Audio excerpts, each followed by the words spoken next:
اسی طریقے سے آیت الکرسی ہے، ہر فرض نماز کے بعد جو آیت الکرسی کا اہتمام کرتا ہے لم یمنعہ من دخول الجنہ الا ان یموت، موت کے علاوہ کوئی اور چیز جنت پہ داخل ہونے سے اس شخص کے لیے مانع نہیں ہے، یعنی کوئی اور چیز اس کے لیے رکاوٹ نہیں ہے۔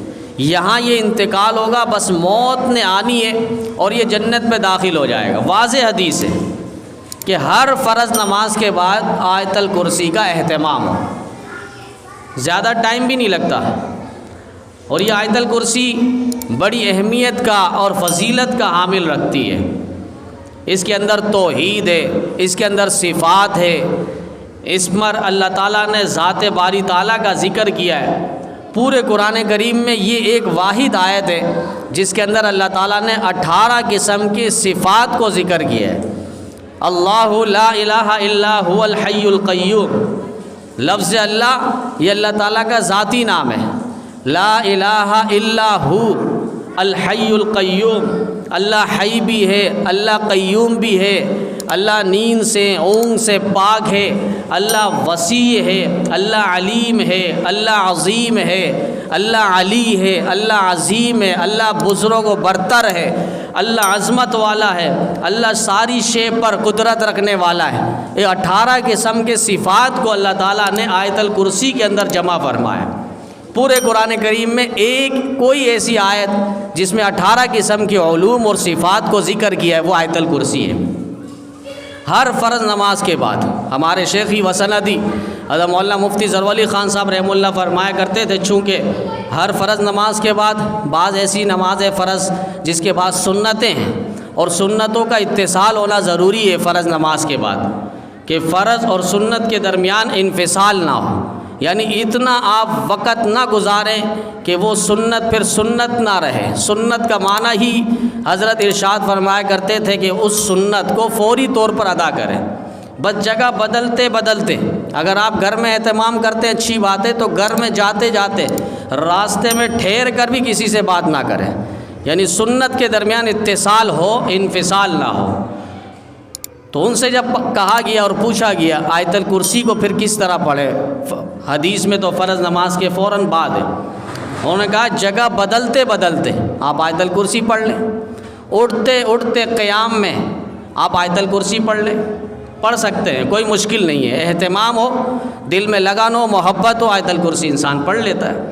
لم یمنعہ من دخول الجنہ الا یموت، سوائے موت کے کوئی اور چیز اس کے لیے مانع نہیں ہے، رکاوٹ نہیں ہے جنت پہ داخل ہونے کے لیے۔ یہ آیت الکرسی ہے، سب سے عظیم آیت قرآن کریم کے اندر وہ آیت الکرسی ہے۔ بخاری شریف میں باقاعدہ حدیث ایک واقعہ ابو ہریرہ رضی اللہ تعالیٰ عنہ سے مروی ہے، اور وہ فرماتے ہیں کہ آیت الکرسی کی اتنی بڑی فضیلت وہ تو اپنی جگہ، لیکن واقعہ ذکر کرتے ہیں کہ مال کی حفاظت، جان کی حفاظت، پڑوسی کی حفاظت، آپ پڑھیں گے تو آپ کے پڑوسی کی اللہ تعالیٰ حفاظت کروا دیں گے، گھر کی حفاظت، عزت کی حفاظت، چار دیواروں کی حفاظت اس ایک آیت الکرسی کی برکت سے۔ حضرت ابو ہریرہ رضی اللہ تعالیٰ عنہ فرمانے لگے صدقۃ الفطر کے کچھ مال آئے تھے، تو نبی علیہ السلام نے میری نگرانی لگائی کہ آپ نے ان مالوں کی حفاظت اور نگرانی کرنی ہے۔ میں ان مالوں میں نگران ہو گیا، رات میں اچانک ایک شخص آیا، پراگندہ حال تھا، اور وہ وہاں سے غلہ اناج وغیرہ اٹھا کر لے کر بھاگنے لگا۔ میں نے اسے پکڑ لیا، اب وہ منت سماجت کرنے لگا۔ میں نے کہا نہیں، تمہیں ایسے نہیں چھوڑوں گا، میں نبی علیہ السلام کی دربار میں لے کر جاؤں گا، پھر اس کے بعد تمہیں جو ہونا ہے وہ ہوگا۔ اس نے منت سماجت کی، رونا دھونا دکھایا اور کہا کہ میرے بچے ہیں، بال ہیں، بیوی ہیں، انہیں پریشانی ہے، انہیں بھوک ہے، بھوک ستا رہی ہے، لہٰذا یہ میں کہا کہ نہیں، یہاں سے کچھ نہیں لے جا سکتے۔ بالآخر وہ غائب ہو گیا، بھاگ گیا۔ نبی علیہ السلام نے حضرت ابو ہریرہ کو فجر کی نماز کے بعد پوچھ لیا، ابو ہریرہ کوئی آیا تھا؟ کہا کہ اللہ کے رسول ایک شخص آیا تھا اور وہ اس طرح منت سماجت کرنے لگا، میں نے اسے چھوڑ دیا۔ نبی علیہ السلام نے فرمایا آج کی رات بھی وہ آئے گا۔ ابو ہریرہ پریشان ہو گئے اور کہا کہ اللہ کے رسول فرما رہے ہیں وہ شخص آئے گا، بڑے طاق سے بیٹھ گئے۔ پھر وہ رات کے اندھیرے میں درمیانی رات وہ آیا، اسی طرح غلہ اٹھا کر بھاگنے لگا، پھر ان کو پکڑ لیا، دبوچ لیا، منت سماجت کرنے لگا، ابو ہریرہ نے چھوڑ دیا۔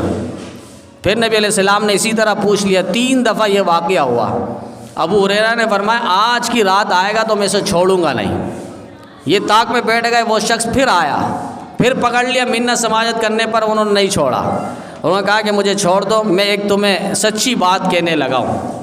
کہا وہ کیا؟ کہا آیت الکرسی جہاں پڑھی جائے گی وہاں ہمارا داخلہ نہیں ہو سکے گا، وہاں ہمارا ایڈمیشن نہیں ہو سکے گا۔ کہا کہ جن ہے، شیطان ہے، اور وہاں پر وہ آیا ہے۔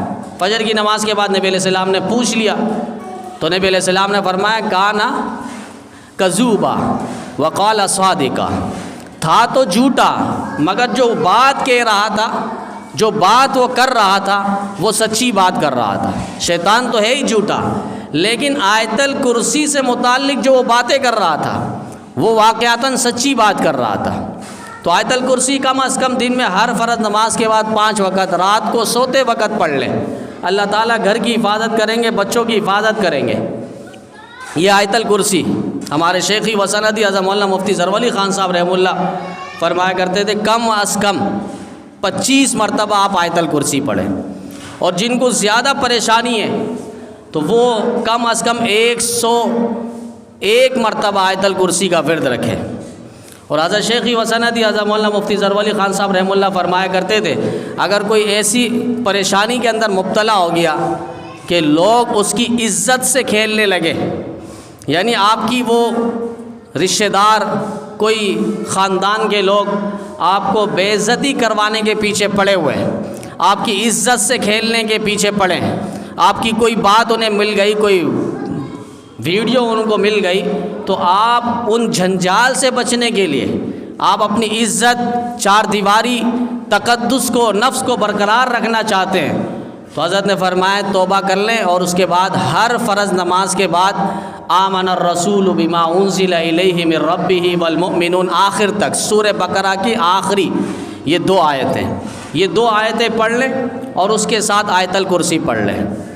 جو آپ کے پیچھے پڑا ہے آپ کی عزت سے کھیلنے کے چکر میں، حضرت فرمایا کرتے تھے وہ اپنے زخم کو چاٹے گا، وہ اپنے خون اور پیپ کو خود چاٹے گا، وہ خود رسوا اور ذلیل ہو جائے گا۔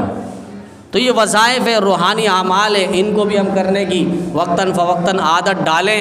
کم از کم آیت الکرسی 25 مرتبہ خود بھی پڑھیں اور اپنی اولادوں میں بھی یہ سلسلہ جاری و ساری کریں۔ تو آیت الکرسی کی بڑی فضیلت ہے، اور اس پر کئی 2 جمعہ لگاتار آیت الکرسی کی فضیلت پر باتیں ہوئی ہیں۔ تو آیت الکرسی ہر فرض نماز کے بعد، شیخ صاحب نے یہاں تک فرمایا کہ آیت الکرسی جگہ بدلتے بدلتے یا اٹھتے ہوئے آپ کھڑے ہو رہے ہیں تو اس وقت آیت الکرسی کو پڑھ لیں۔